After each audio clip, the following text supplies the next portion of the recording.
Assalamualaikum warahmatullahi wabarakatuh. Perkenalkan, nama saya Salsabila Dwi Kartikasari dari Universitas PGRI Adibuana Surabaya, Program Studi Teknik Industri 2018C. Saya membuat video ini karena mendapat tugas dari Bapak Indra selaku dosen mata kuliah Statistik Industri. Setelah ini saya akan menampilkan videonya. Untuk kalian yang masih belum paham materi yang saya jelaskan, bisa komen di bawah ya. Uji C kuadrat merupakan pengujian hipotesis tentang perbandingan antara frekuensi sampel yang benar-benar terjadi. Selanjutnya disebut dengan frekuensi observasi, dilambangkan dengan FO, dengan frekuensi harapan yang didasarkan atas hipotesis tertentu pada setiap kasus atau data. Selanjutnya disebut dengan frekuensi harapan, dilambangkan dengan FE. Fungsi dari uji C kuadrat untuk menganalisis ada tidaknya asosiasi antara dua variabel, untuk menganalisis suatu kelompok homogen atau tidak, untuk uji kenormalan data dengan melihat distribusi data, digunakan untuk menganalisis data yang berbentuk frekuensi, untuk menentukan besar atau kecilnya korelasi dari variabel-variabel yang dianalisis, digunakan untuk data kategorik, data diskrit, atau data nominal. Syarat uji C kuadrat. Uji C kuadrat merupakan uji non-parametris yang paling banyak digunakan. Namun, perlu diketahui syarat-syarat uji ini adalah frekuensi responden atau sampel yang digunakan besar. Sebab ada beberapa syarat di mana C kuadrat dapat digunakan, yaitu tidak ada sel dengan nilai frekuensi kenyataan atau disebut juga actual count sebesar 0. Apabila bentuk tabel kontingensi 2x2, maka tidak boleh ada satu sel saja yang memiliki frekuensi harapan atau disebut juga expected count kurang dari 5. Apabila bentuk tabel lebih dari 2x2, misal 2x3, maka jumlah sel dengan frekuensi harapan kurang dari 5 tidak boleh dari 20%. Macam-macam bentuk analisis C kuadrat. Penaksiran standar deviasi, pengujian hipotesis standar deviasi, pengujian hipotesis perbedaan beberapa proporsi atau C kuadrat dari data multinominal, uji hipotesis tentang ketergantungan suatu variabel terhadap variabel lain atau uji C kuadrat dari tabel kontingensi atau tabel silang, uji hipotesis kesesuaian bentuk kurva distribusi frekuensi terhadap distribusi peluang, teoritisnya atau uji C kuadrat tentang goodness of fit yang berkaitan dengan distribusi C kuadrat. Distribusi C kuadrat memiliki parameter yaitu derajat bebas. Nilai-nilai C kuadrat dimulai dari 0 di sebelah kiri sampai nilai-nilai positif tidak terhingga di sebelah kanan. Probabilitas nilai C kuadrat dimulai dari sisi sebelah kanan. Luas daerah di bawah kurva nominal adalah 1. Hal yang berkaitan dengan C kuadrat, uji kecocokan, uji kebebasan, uji beberapa proporsi. Nilai uji C kuadrat selalu positif karena bentuk distribusi C kuadrat tergantung dari derajat bebas. Pengertian pada uji C kuadrat sama dengan pengujian hipotesis yang lain, yaitu luas daerah penolakan HO atau taraf nyata pengujian. Metode C kuadrat menggunakan data nominal. Data tersebut diperoleh dari hasil menghitung, sedangkan besarnya nilai C kuadrat merupakan bukan ukuran derajat hubungan atau perbedaan. Berikut ini cara membaca tabel C kuadrat. Dalam tabel C kuadrat ada yang namanya tingkatan signifikan serta derajat kebebasan atau degree of freedom.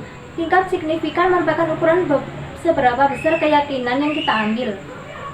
Misalnya, jika nilai alfa adalah 0,1, maka kita memiliki keyakinan bahwa keputusan yang kita ambil 90% benar.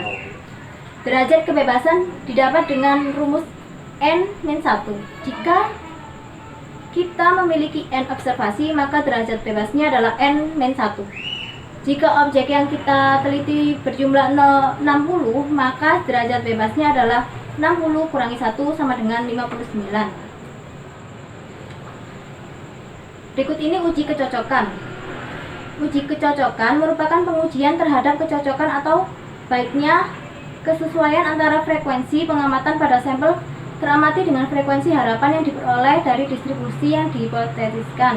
Berikut ini rumusnya, yang dimana X kuadrat sama dengan nilai C kuadrat.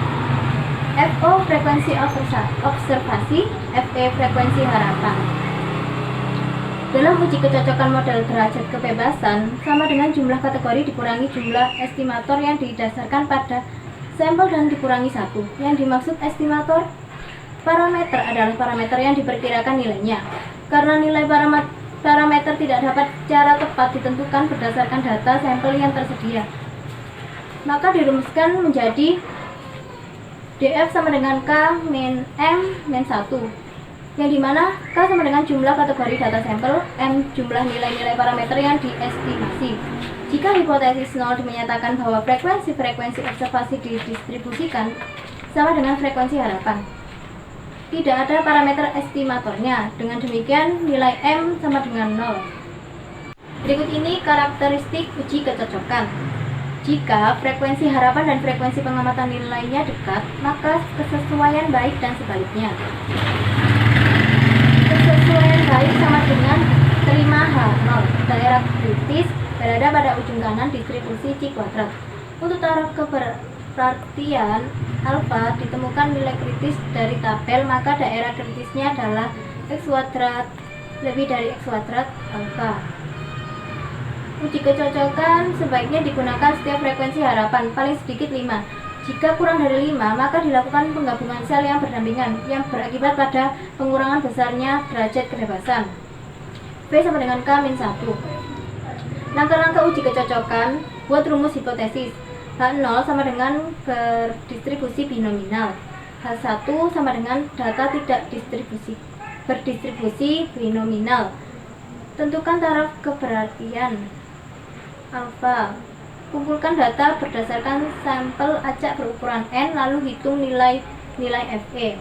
Hitung statistik uji, masuk dalam rumus, kemudian bandingkan X kuadrat hitung dengan X kuadrat pada tabel DK sama dengan K-1. Berikut ini contohnya. Sebuah distributor alat mengirim padi membagi pasar menjadi 4 wilayah A, B, C, D. Ada informasi bahwa pendistribusian alat penggilingan merata pada setiap wilayah. Untuk membuktikan pernyataan tersebut diambil 40 arsip sebagai sampel. Dari 40 arsip tersebut diperoleh informasi yang tertuang pada tabel. Gunakan tingkat signifikan 5% untuk menguji hipotesis yang menyatakan bahwa distribusi alat penggilingan di keempat wilayah merata. Berikut ini tabelnya. Cara menghitungnya: H0 distribusi alat penggiling di keempat wilayah merata. HA distribusi alat penggilingan di keempat wilayah tidak merata. Nilai kritis: dalam kasus tersebut tidak perlu ada parameter yang diestimasi. Oleh karena itu DF sama dengan K min M min 1 sama dengan 4 kurangi 0 kurangi 1 sama dengan 3. Nilai hitung: nilai uji statistik di X2 hitung diperoleh dengan cara sebagai berikut. Kesimpulannya, karena nilai statistik hitung X kuadrat hitung sama dengan 4,0 lebih kecil daripada nilai tabel X kuadrat 0,053 sama dengan 7,81. Berarti kita tidak dapat menolak H0 menyatakan bahwa distribusi alat penggilingan di keempat wilayah merata atau sama. Uji kebebasan: untuk memeriksa kebebasan dua variabel sehingga dapat menyimpulkan kedua variabel berpengaruh atau tidak. Cara untuk menguji kebebasan dua variabel tersebut disajikan dalam bentuk tabel kontingensi atau tabel berkemungkinan yang umumnya berukuran R baris X K kolom. Langkah-langkah untuk kebebasan: 1. Buatlah rumus hipotesis. 2. Mencari frekuensi harapan dari tabel. 3. Uji kebebasan dirumuskan dalam berikut. 4. Hitung statistik uji, masukkan dalam rumus, kemudian bandingkan X kuadrat hitung dengan X kuadrat pada tabel. Berikut ini pembahasan soalnya.